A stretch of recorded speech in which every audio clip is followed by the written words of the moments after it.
Indonesia masih jauh dari kualitas pendidikan yang baik, yang bermutu, dan efektif bagi para pelajar.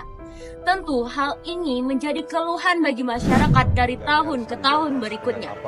Di manakah aksi dan peran pemerintah untuk menciptakan pendidikan yang bermutu? Belum lagi dengan masuknya teknologi mutakhir yang tak pernah kita bayangkan sebelumnya. Yang mau tidak mau kita harus bisa beradaptasi dengannya, terkhusus bagi para pelajar. Namun, apa pelajar Indonesia sudah berhasil beradaptasi dengan teknologi tersebut? Sudah berhasilkah kita menciptakan pendidikan yang lebih bermutu?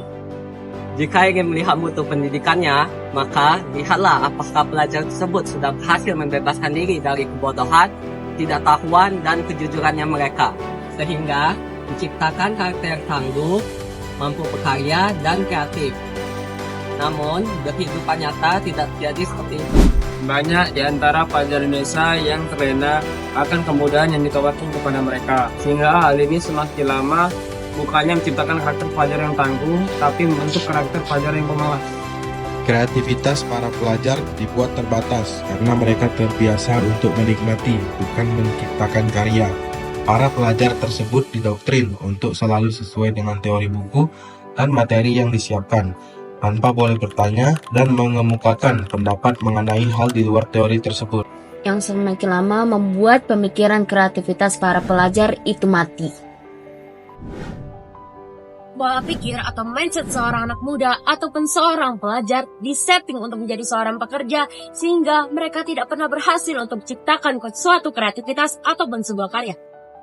Tapi, mereka lebih memilih hidup yang monoton saja, seperti bersekolah, lulus, lalu bekerja, tanpa adanya kreativitas itu sendiri untuk kemajuannya.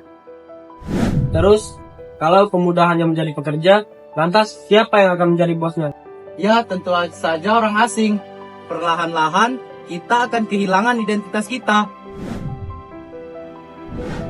Lalu, apa yang bisa kita lakukan sebagai pelajar Indonesia setelah kita mengetahui situasi krisis seperti ini?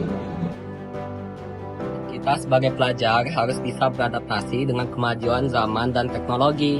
Pastikan dirimu hadir dalam arus teknologi, bukan sebagai pemuda yang dimanfaatkan teknologi, tapi sebagai pemuda yang mampu memanfaatkan teknologi dengan baik untuk kemajuan bangsa.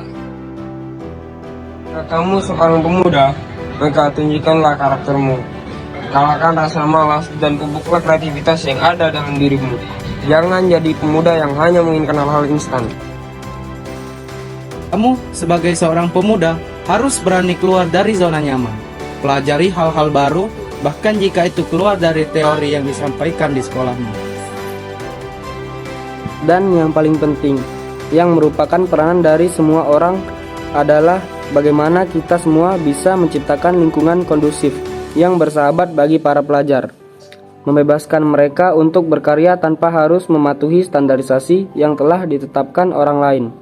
Biarkan mereka berkarya dengan kreativitas mereka sendiri.